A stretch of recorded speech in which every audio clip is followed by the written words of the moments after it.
They want a reaction. They need a reaction, because without it, they don't feel important.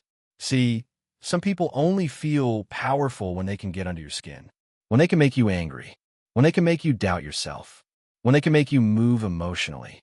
But here's the truth they never want you to learn. The moment you stop reacting, their control disappears. Let me say that again. The moment you become unbothered, their ego starts to crumble. Because ego survives on attention. Ego feeds on conflict. Ego lives for emotional responses.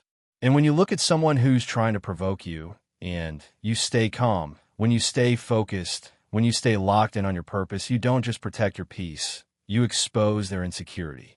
See, confidence doesn't need to announce itself. Power doesn't need to argue.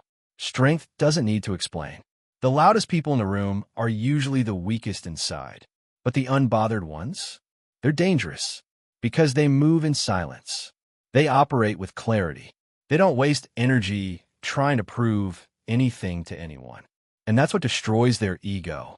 Not your words, not your anger, not your revenge, your peace, your discipline, your focus.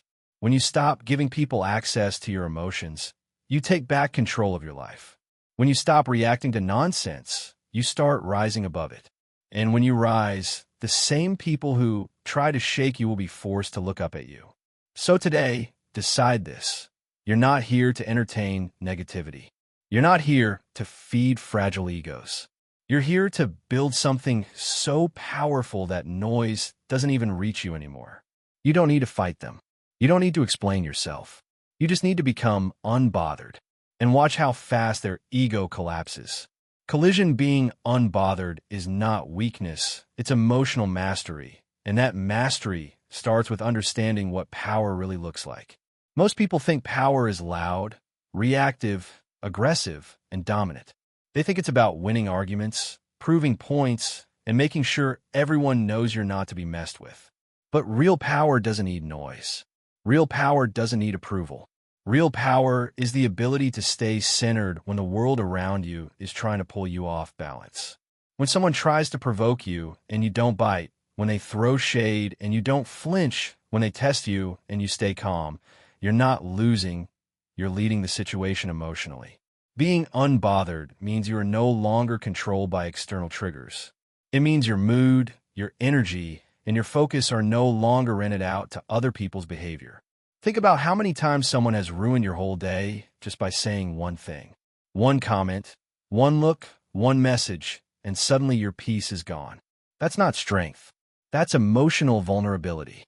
Emotional mastery is when you decide that your inner world is more important than someone else's opinion. It's when you understand that not every battle deserves your energy and not every voice deserves your attention. When you're unbothered, you're not numb. You're aware. You see what's happening, but you choose not to let it move you. You respond with intention instead of reacting with impulse. That's the difference between a person who is controlled by emotions and a person who controls them. One is a puppet. The other is a leader. And leadership always starts within. People who are easily bothered are easy to manipulate. They get pulled into drama, arguments, and pointless conflicts because their ego needs to be defended all the time. But someone who has emotional mastery doesn't need to defend themselves constantly. They know who they are. They know where they're going. And they're too focused on the mission to get distracted by noise. Being unbothered is not about being passive. It's about being selective. You choose what deserves your energy and what doesn't. You choose growth over gossip, focus over frustration, discipline over drama. And that choice, repeated every day, turns into a powerful identity. The strongest people in a room are rarely the loudest. They're the calmest. They're the ones who don't rush to speak, don't rush to react, and don't rush to prove anything. They move with quiet confidence. They let their results talk. And when pressure comes, they don't crack. They stay composed. That's emotional mastery. That's real strength. And once you learn how to be unbothered, you don't just protect your peace. You command respect, silence, and calm expose insecurity in others, because most people who seek attention are actually searching for validation. When someone is confident, grounded, and secure in who they are, they don't need to provoke, impress, or dominate anyone else. They move through life without needing to prove their worth. But insecurity is loud. It talks too much. It needs reactions. It needs to feel seen, felt, and feared. That's why when someone tries to disturb your peace and you respond with silence and calm, it doesn't just confuse them, it reveals them. Think about it. When a person insults you and you don't react, when they try to compete with you and you don't engage, when they try to pull you into drama and you stay focused, it makes them uncomfortable. Not because you did something wrong, but because you didn't do what they expected. They expected emotion. They expected resistance. They expected noise. And when you give them none of that, their ego starts looking in the mirror. They start wondering why they couldn't move you, why they couldn't shake you, why you stayed steady while they were spiraling. Calm is powerful because it signals control. Silence is powerful because it signals certainty. When you don't feel the need to explain yourself, defend yourself, or announce yourself, it tells the world that you know who you are. And that's threatening to insecure people. They need you to react so they can feel important. They need your anger so they can feel strong. They need your attention so they can feel relevant. But when you stay silent and calm, you deny them that fuel. Insecure people live on comparison. They measure themselves against others. They watch what you're doing, what you're becoming, and how you're moving. And when they see you unbothered, unshaken, and locked in on your path, it highlights everything they're not doing. Your peace becomes a spotlight on their chaos. Your focus becomes a reminder of their distractions. Your discipline becomes a mirror of their excuses. Silence also forces accountability. When you don't argue back, you don't give them a story to hide behind. There's no back and forth, no emotional smokescreen. Just their behavior, standing alone. And that's uncomfortable for someone who isn't secure in themselves.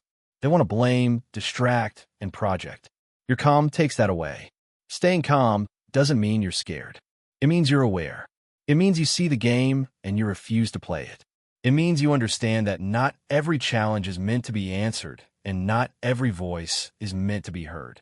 Your silence becomes a boundary. Your calm becomes a message. And that message is simple. You don't control me. That's why silence and calm don't just protect your peace. They expose the insecurity in anyone who needs chaos to feel powerful. Ego feeds on reaction. And when you understand that, you begin to see how fragile it really is. The ego isn't strong on its own. It doesn't create. It doesn't build. It doesn't grow. It only reacts. It survives by pulling energy from other people, from their attention, from their emotions, from their time. That's why people driven by ego are always looking for a response. They want to be seen, heard, challenged, or resisted. Because without reaction, their sense of importance starts to fade. When someone insults you, competes with you, or tries to get under your skin, what they're really asking is, do I matter to you? And if you react emotionally, argue back, or get upset, you answer that question for them. You tell them yes. You tell them they have power over your mood, over your focus, over your peace. That's what feeds the ego. That's what keeps it alive. But when you don't react, when you stay composed and focused, something powerful happens. You take away their fuel. You don't give them the emotional energy they were hoping to extract from you. And without that energy, their ego starts to weaken. They might get louder, more aggressive, more dramatic, not because they're strong, but because they're starving. Ego is like a fire. If you keep throwing wood on it, it grows. If you stop feeding it, it dies out on its own. Your reaction is the wood. Your attention is the gasoline. And your emotional investment is the spark. When you remove those, the fire has nothing left to burn. People with big egos hate being ignored, not because they want peace, but because silence makes them invisible. And invisibility is terrifying to someone who measures their worth by how much control they have over others. When you don't engage, you force them to face themselves. And that's the one thing the ego never wants to do.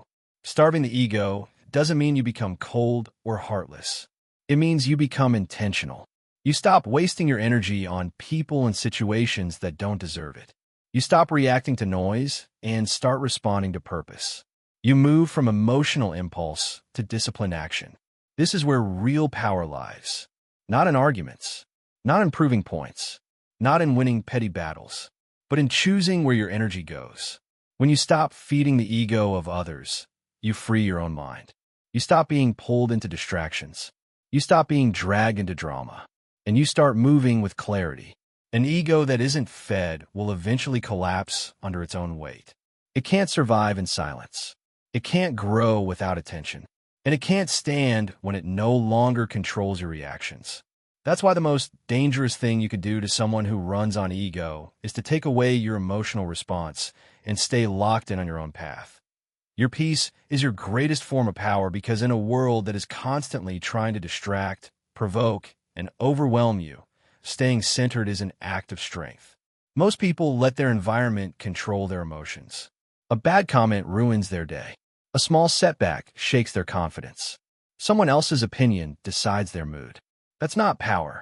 That's emotional dependence. Real power is when your inner state is no longer dictated by external chaos.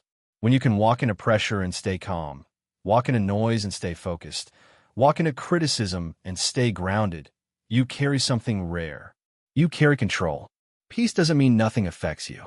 It means you decide what deserves access to you. It means you understand that your energy is limited and valuable, so you stop giving it away to things that don't help you grow. You stop letting random people, random situations, and random emotions drain you. When you protect your peace, you protect your direction. Because clarity is impossible when your mind is constantly in conflict. A peaceful mind thinks better. It makes smarter choices. It sees further. When you're not angry, not anxious, not reactive, you can actually hear your intuition. You can actually focus on your goals. You can actually move with purpose instead of impulse. And that's powerful, because most mistakes in life don't come from bad intentions. They come from emotional decisions made in unstable states. Your peace also changes how people treat you. When you're calm, consistent, and unshaken, others feel it. They sense that you're not easily moved, that you're not desperate for approval, that you're not living in emotional chaos. And that creates respect, not the kind that comes from fear or force, but the kind that comes from presence. People listen to those who are centered. People follow those who are composed. Protecting your peace also means setting boundaries. It means saying no without guilt. It means walking away from drama without explanation. It means choosing solitude over toxic company and growth over comfort. And every time you choose peace over noise, you're choosing long-term power over short-term satisfaction. A peaceful person is hard to manipulate, hard to provoke, hard to control, because they don't move based on other people's emotions. They move based on their own values. That's freedom. And freedom is one of the highest forms of power there is. When you're at peace, you're not in survival mode. You're in creation mode. You're building. You're learning. You're evolving. While others are busy fighting battles that don't matter, you're investing in a future that does. Your peace is not something you find outside. It's something you build inside. Through discipline, through awareness, through choosing calm over chaos again and again. And once you realize how powerful peace really is, you stop giving it away so easily and start guarding it like the weapon it truly is. When you stop explaining yourself, you start commanding respect because explanations often come from a place of seeking approval. Most people feel the need to justify their choices, their boundaries, their silence, and their growth because they're afraid of being misunderstood. But the truth is, you don't owe everyone access to your reasoning. You don't owe the world a breakdown of your mindset. You don't owe people permission to approve your path. The moment you stop over-explaining, you shift from asking to being. You move from insecurity to authority. Explaining too much gives people the idea that they get a vote in your life. It invites opinions where none are needed. It opens doors to doubt, debate, and disrespect. But when you simply act with confidence and let your behavior speak, something powerful happens. People feel your certainty. They sense your self-belief. And belief is contagious. You don't have to announce your strength. You demonstrate it by how you move, how you decide, and how you don't fold under pressure. When someone questions your choices and you stay calm, when they challenge your boundaries and you don't argue, when they misunderstand you and you don't chase them for validation, you're sending a message without saying a word. The message is, I know who I am. I know what I'm doing. And I'm not here to convince you. That kind of energy changes the room. It creates presence. And presence is what earns respect. People who constantly explain themselves are trying to be accepted. People who stop explaining themselves are already grounded. They've done the inner work. They've faced their doubts. They've decided what matters to them. And once that decision is made, there's no need to defend it. You don't argue with noise when you're locked in on your purpose. Respect isn't begged for. It's built. And it's built through consistency, clarity, and calm confidence. When your actions line up with your values, people may not always understand you, but they will feel you. And feeling is stronger than understanding. They will see your discipline. They will notice your focus. They will recognize that you don't move like someone who needs permission. Stopping the habit of explaining yourself also frees your mind. You stop rehearsing conversations that never happen. You stop carrying the weight of other people's expectations. You stop living in reaction mode, and you start living in intention. You become more direct, more grounded, more powerful in your presence. This is how leaders move. This is how confident people operate. Not loud, not defensive, not desperate, but centered, clear, and unshaken. When you let go of the need to be understood by everyone, you gain the ability to be respected by those who matter. So stand on your decisions. Trust your growth. Let your results speak louder than your words. And if this message hit you, make sure you like, comment, and subscribe.